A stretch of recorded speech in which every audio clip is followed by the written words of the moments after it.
Hello and welcome back to Radio Gore Press, or welcome if you're new. I'm Sarah, my co-host is Phil. Say Hello. hi, Phil. Oh, I already did. And we're a movie podcast with a heavy emphasis on horror. This time we are absolutely thrilled to be joined by the wonderful Charlie Bond to discuss her latest project. Hi. I'm How are really you doing, excited to be on. Charlie? Yes, really good. Thank you. I am very, very thrilled to be joining you. I'm a big fan. So excuse me if I get a bit fangirly. Oh, wow. Well, it's Bless you. mutual. It's mutual. So, no, I'm genuinely thrilled, actually, because I feel like I've been kind of aware of you as an actress for, God, it must be probably about a decade. Yeah. And I'm yeah. amazed we haven't spoken or met at this point. So this is very exciting. Well, I mean, we've had some brief conversations online, a few interactions, but I'm amazed we've never actually sat down properly and had a proper horror chat, because I think our paths probably have crossed quite a few times. They must have done, yeah. So it's nice to finally get on it. Yes, yeah, we're so happy to have you. So, but before we get too deep into this, do you want to tell us a bit about the film we're here to discuss? Give us maybe a brief synopsis. Yep. So the synopsis is usually shorter than the title. It's called Powertool Cheerleaders versus the Boyband of the Screeching Dead. It is a fun feminist flick. It's full of heart. It's full of gore. But it's a fun little musical. It's all about chasing your dreams, no matter what your circumstances are, no matter what's going on in the world, even a zombie apocalypse. It's a very, very silly, schlocky, lovely horror film. Yeah, I love that. I was really surprised by how wholesome it was. So I really enjoy that description. Wholesome is a really good word for it. Yeah, I think you're right. It's definitely got that wholesome feel to it. It's, whilst being a horror, it's got a lot of, I think, really like sweet undertones, which to be honest didn't really come out until we were actually on set making the film. Okay. So was that not intentional from day one? It wasn't as intentional. Definitely from the start, we intended it to be a film about friendship. We intended it to be a film about having fun. But I think the more that we brought the crew together, the more we brought the actors together, and the more we actually went through, I mean, we were 3 calendar years putting it all together, because we decided to make a movie in the middle of a pandemic. Whilst a virus was raging across the world, we decided to celebrate that by making a film about a zombie virus going on. So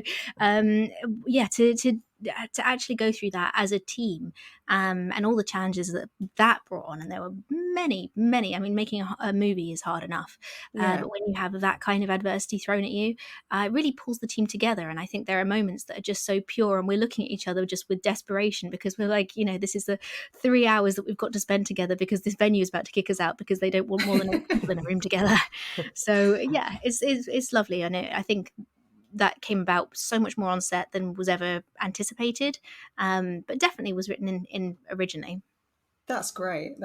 I cannot imagine what you went through to kind of get the film to come to fruition during COVID, because it was pretty difficult to get anything done for a good kind of 2 years. So that is no mean feat. That's no joke. Thank you. Yeah, well, I mean, so many silly things. Like, we did want to try and minimize crew as much as we could to minimize the chance of any of the actors catching COVID.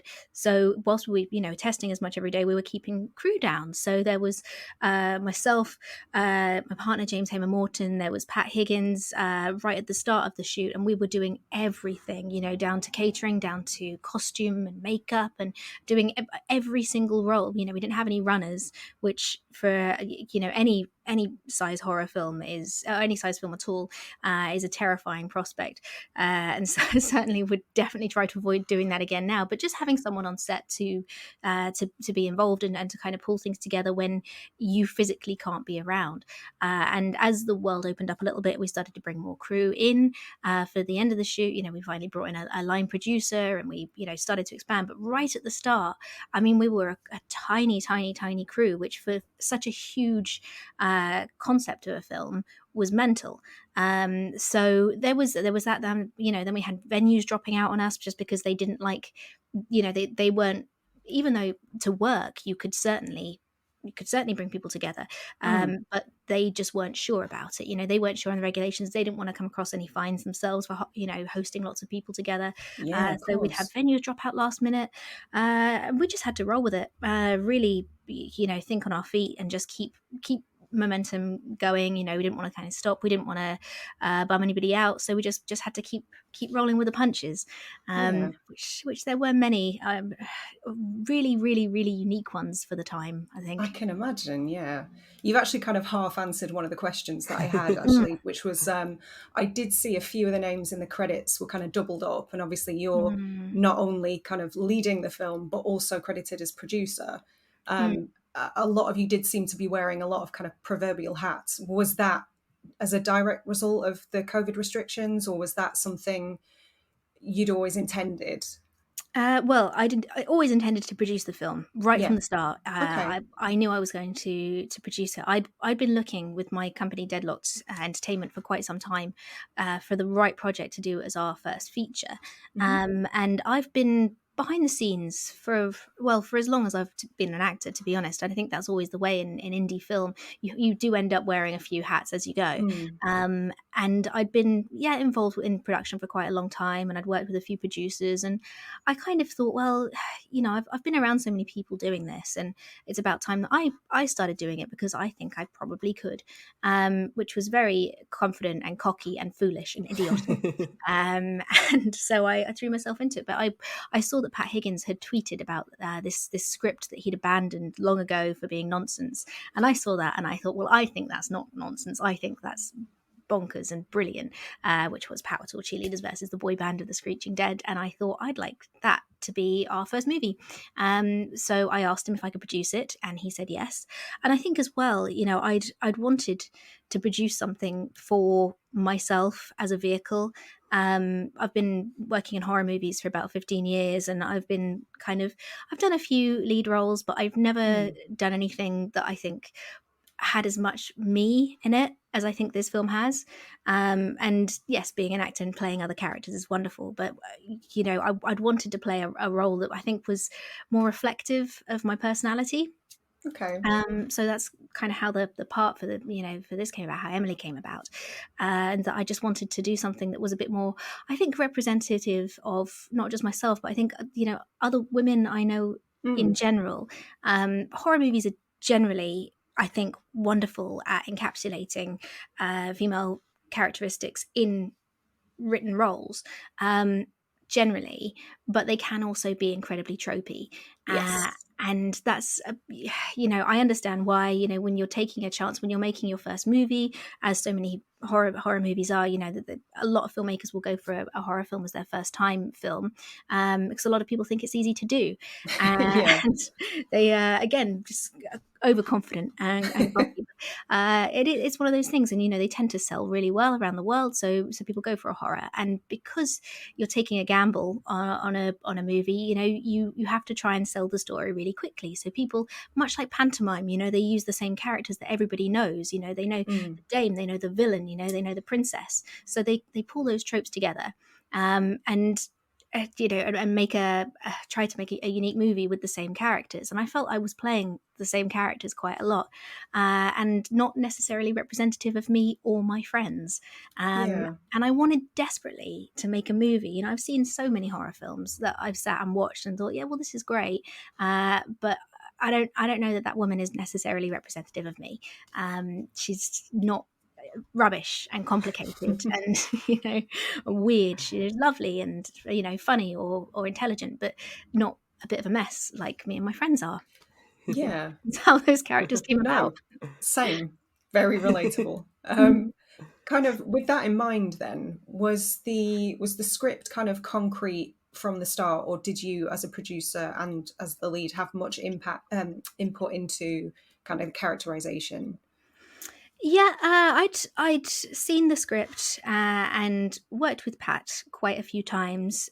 We'd made quite a few changes that were, to be fair, a lot of them, circumstantial, uh, based around how the world was at the time. So we'd had to make a Yeah. few changes all over the place.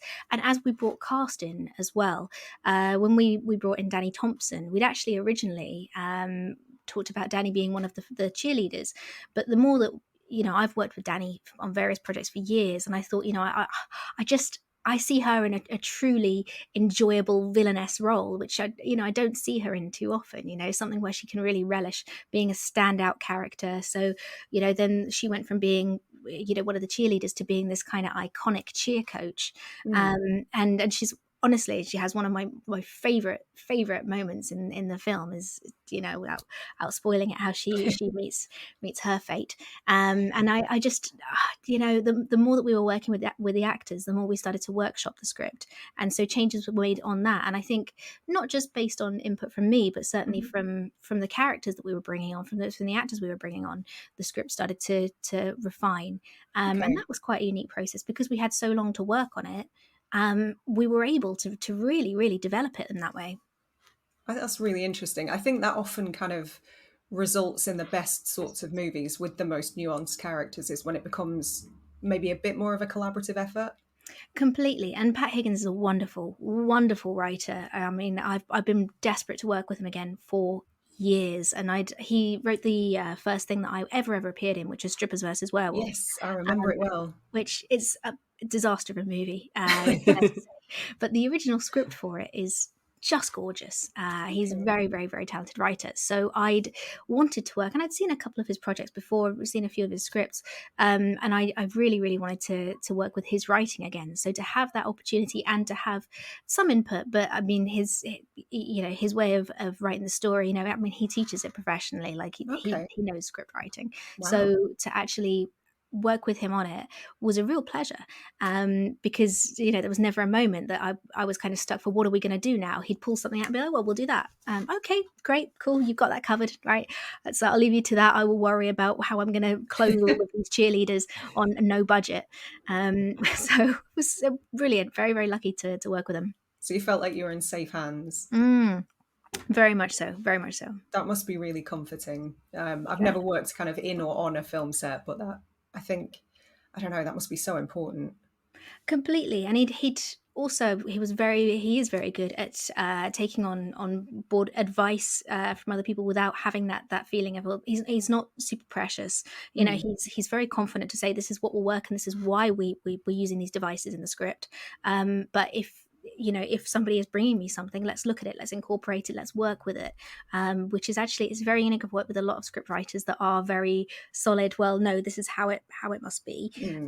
So it's nice to have that, and that transgressed very much into his directing style as well. Very much, let's talk about what everybody else wants to do, this is how I'd like it to look, but let's talk about what the other characters want to bring to it. Awesome. It's interesting because I did pick up on how kind of not collaborative, but it makes sense because the whole film seems like such a group effort, right? Particularly with that kind of end shot where you cut and you wrap up the film, and it's interesting because that really explains why it does feel so kind of cohesive because everyone was involved, everyone had a stake in it, and it wasn't just like one person's work, it was everyone's work, so that totally actually everybody having a stake in it is a really great way of putting it, right from the start. When we were pulling in characters, pulling in actors, I was saying to friends, people who I've wanted to work with for a long time, people who I've worked with years before on a tiny little student short, I'd say, please come and work with me on my first big project, and I felt like I was just asking favors from people a lot of the time, and everybody came back and said, yeah, of course, we're really up for it. There's a lockdown and we're not working, so yes, let's come and do this thing with you. But I think when people started to really get involved with it, they really did, they really, really held on. And I think that's been so invaluable to us as a production, because we've been able to get through. I mean, we've had huge gaps in filming, and they haven't for a moment lost any kind of enthusiasm, not for 1 second. Each time we've pressed pause on production, that they've continued with this momentum of fire and passion, which, to be honest, kept me going for a lot of it. They inspired me, and I'm the producer. I'm supposed to be pulling everybody together and making sure that they're all hyped and enthused, and I'm doing that. And just seeing how excitable they are about the project just kept me going, and it was a slog, it really was, but just seeing everybody on set and seeing how much fun everyone was having, it makes it all worth it. Yeah, I think it's testament to the strength of the project as well that you were able to maintain that for, do you say 3 years from beginning to end? Yeah, Yeah, in total, from start to finish, yeah. yeah, that's Long time. incredible. Yeah. Yeah, 3 years is a long time to age when you're trying to squeeze into a tiny cheerleader outfit as well. In a pandemic, it was, yeah, I'm very, very proud of all of the team for the way that we've held it together through this. And I think to be able to watch it on the big screen at Fright Fest with all the crew, with all the cast, and bear in mind, we'd all seen it together the day before, 2 days before our cast and crew screening. I mean, everybody was just so proud to have their work there. We were just, it was such a lovely feeling of completion. And of course, when all the gore starts rolling out, it's just thrills. I think seeing it in the cinema is just the ideal format, I think, to see that film. Yeah, I can definitely imagine that.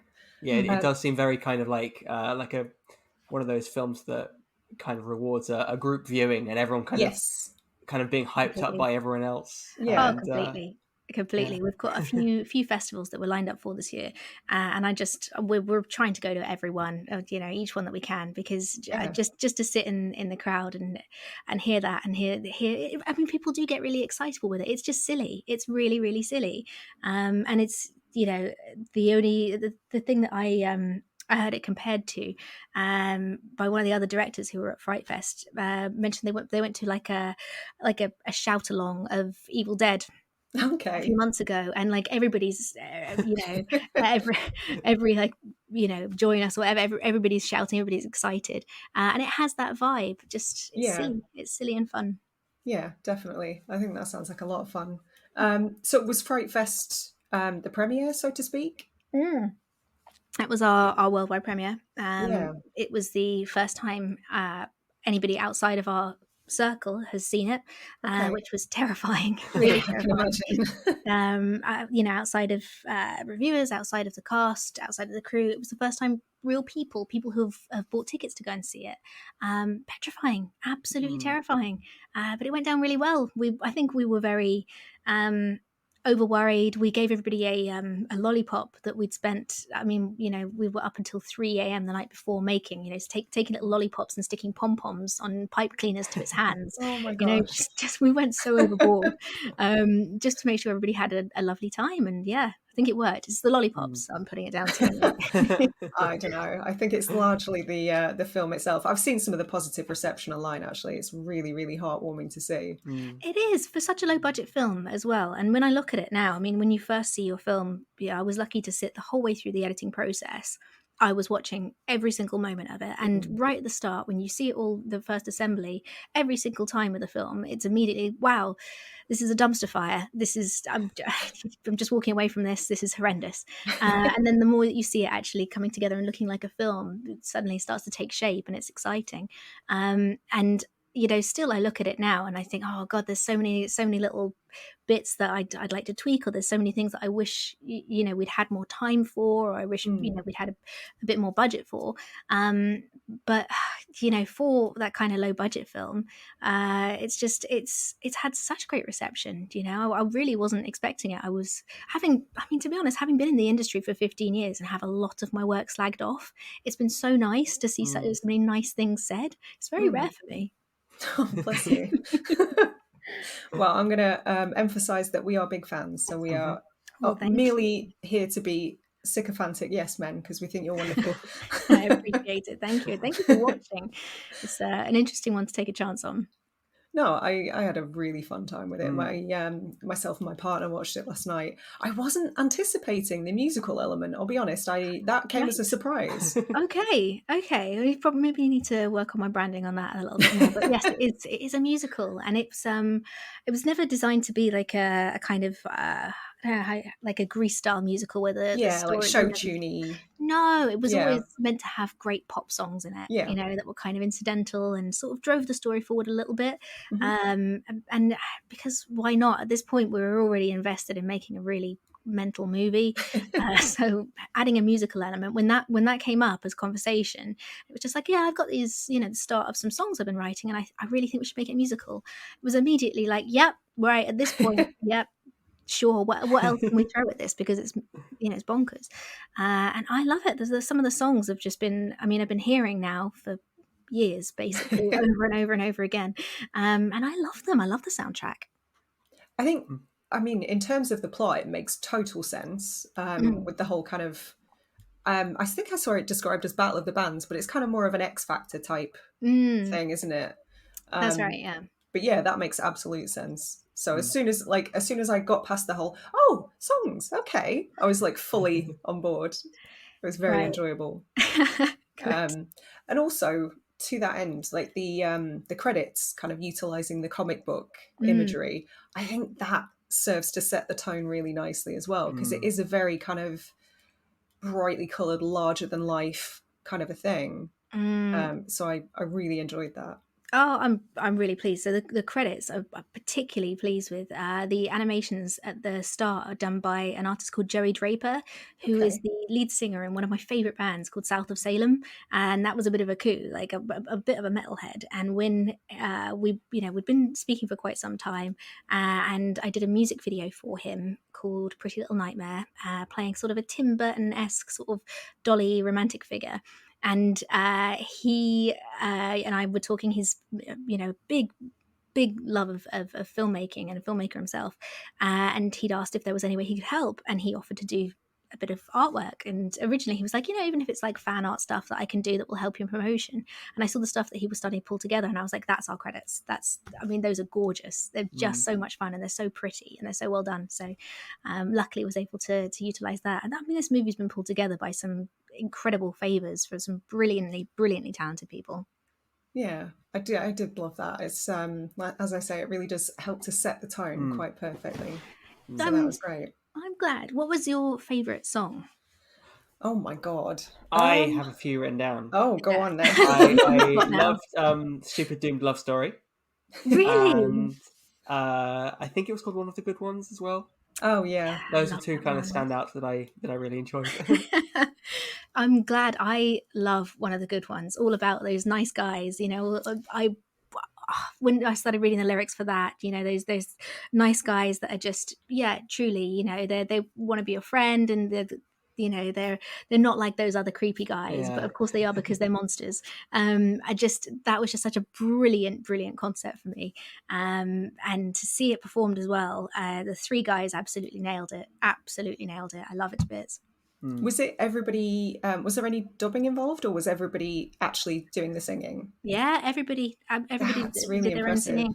So we wanted right from the start a mixture of talent, and I didn't cast intentionally. We didn't want to cast people who were singers or musical theatre solely. I wanted experienced and inexperienced actors who just had a lot of different variety, and I wanted different skill levels, and just to be really representative of people, because honestly I'm not a big musical fan myself, and it's mainly because it's again, you're watching a film and then you're brought out of it by people who can sing far better than you can, and it's not relatable. And I don't know if I'm that much of a narcissist that I need my characters to like relate to me. But I just find it really just knocks me out of immersion completely.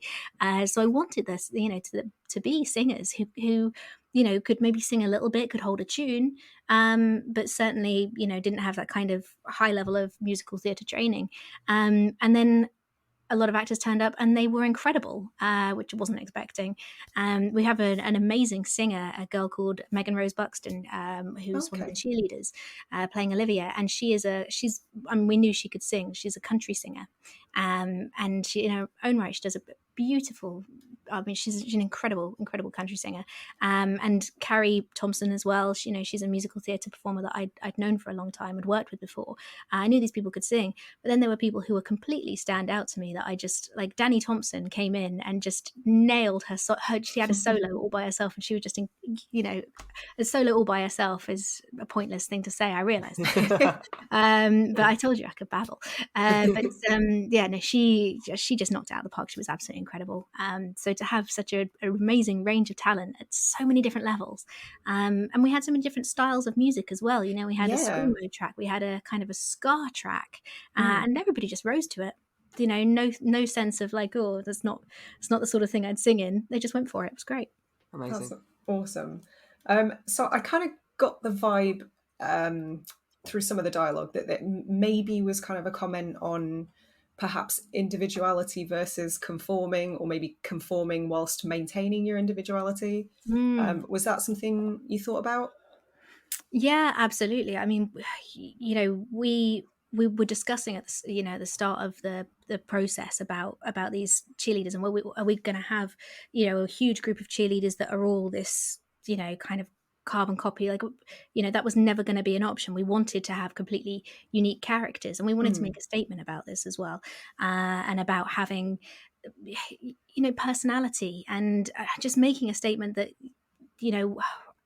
as actors, everybody involved, I think people expect just a certain level of being robotic and being moldable, malleable, Yeah. and being able to be like anything else, but we're absolutely not. We're flawed, and we're unique and brilliant in all of our own different ways, and so absolutely wanted to make a statement on how, yes, you can be a team, but you don't necessarily need to all look the same, be the same, act the same. It's important to bring all your talents together.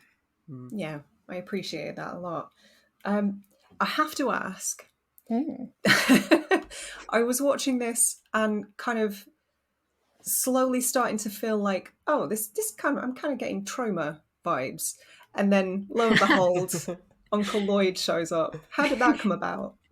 That's a good question. How did that come about? He offered out of the middle of nowhere.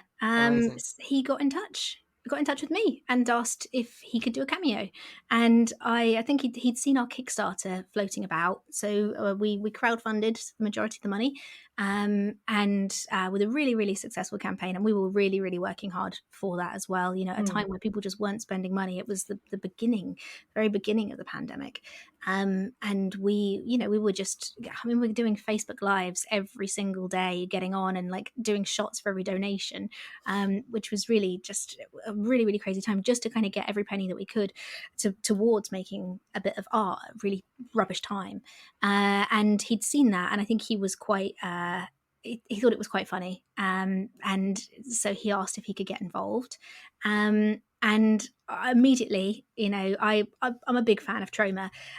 When he offered, I was like, oh gosh, this is, what horrendous thing does he want to bring to this? What angle is he going to want to come from? But he was just very open, and he was like, well, I'd just like to get involved, but what can I do here? What would you offer? So we thought of this role as Mr. Shouty, and it's just a tiny little cameo, but it's truly one of my favorite little Lloyd cameos that I've seen for quite a few years. My second favorite one, because he's obviously a film that I was also in at Fright Fest. Eating Miss Campbell is a Troma film, and so I had some connection to him through that, and he pops up again in that, which is brilliant. I'm not going to spoil it because it's just such a short one, but a brilliant little cameo that's just, it's thoroughly offensive and delicious. So as per to be honest, Troma and Lloyd, and Liam Regan, the director of that, just the whole thing has got that real South Park vibe of uncomfortable offensiveness that's gleeful to watch. So I highly recommend it.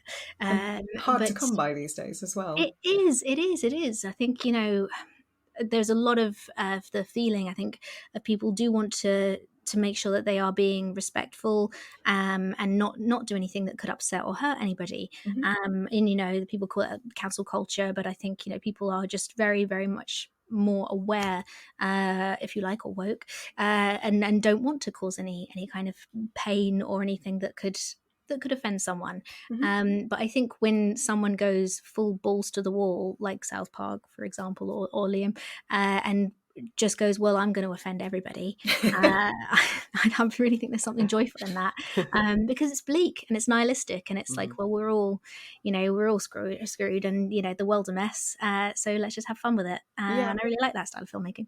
Yeah, and it's still equal opportunity if everybody's getting offended. So well, yeah, basically, yeah.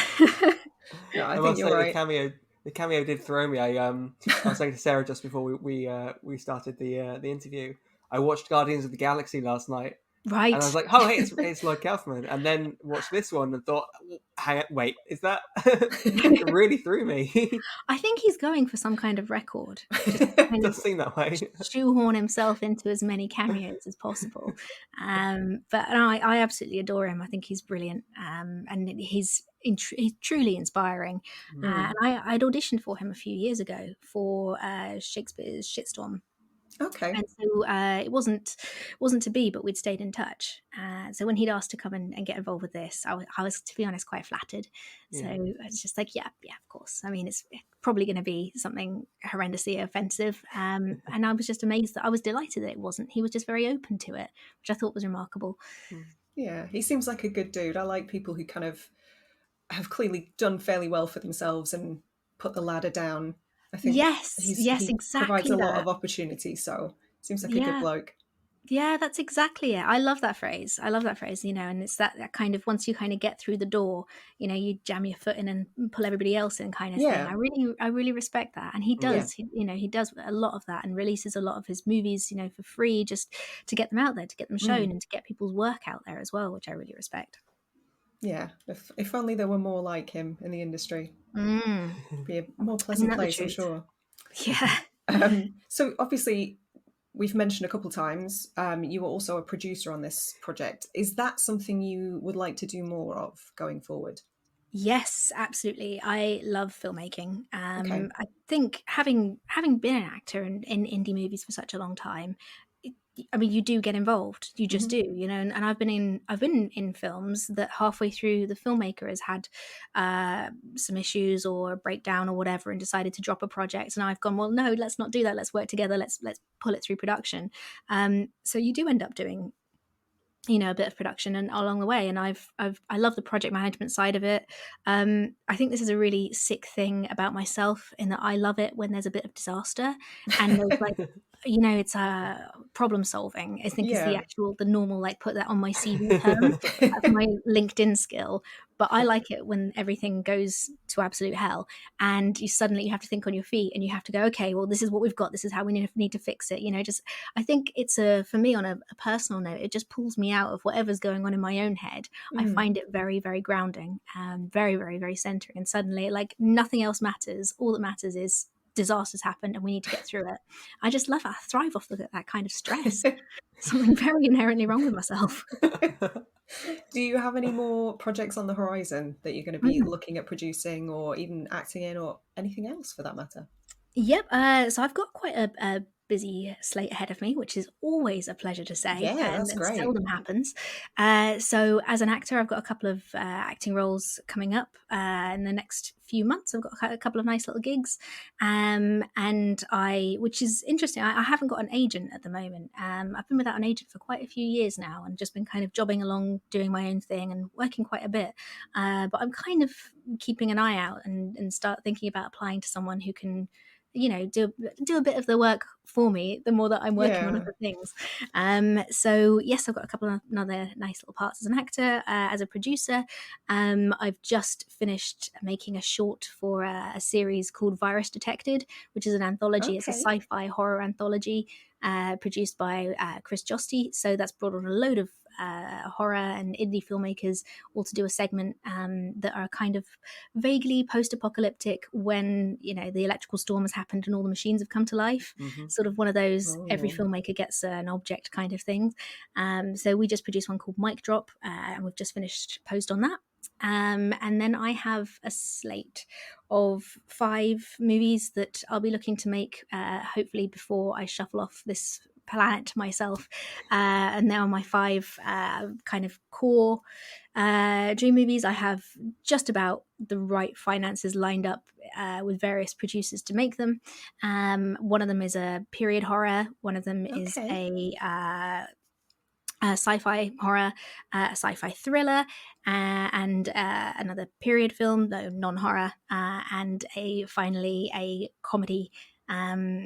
And that's a kind of like it's a comedy, kind of like a sliding doors vibe, almost an adjustment bureau type thing. So sort of would say comedy thriller, if that's a genre, but I've been mashing up all the genres, for the past few years. So let's say that it is. However, all of that going on, I was recently approached by Rosanna Eden Ellis, who is probably the hardest working producer I know, who expressed a little bit of interest in me to direct a project that she's working on.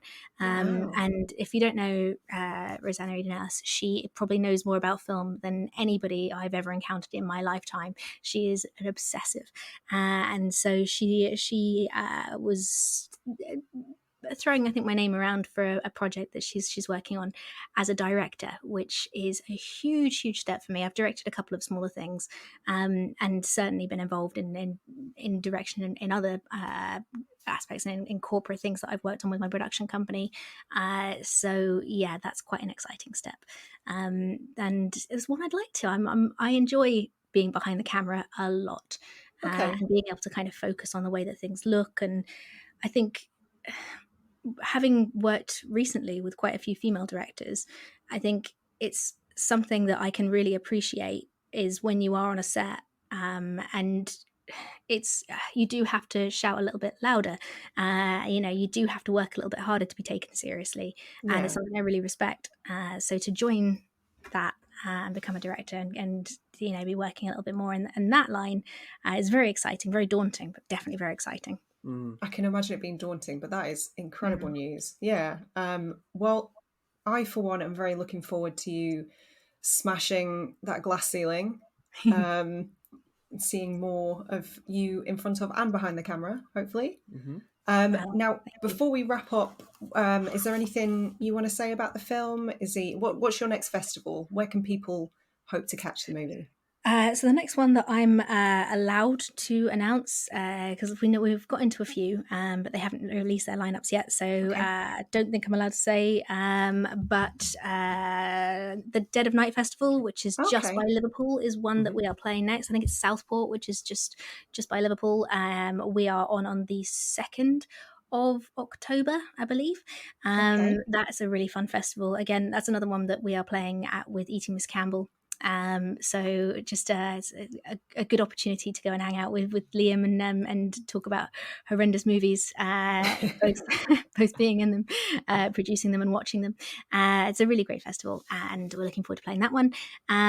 So yeah, I mean, I would say keep an eye out on our Twitter, which is Cheerleaders V, and try and come and see us at the cinema, because it's definitely the venue for it.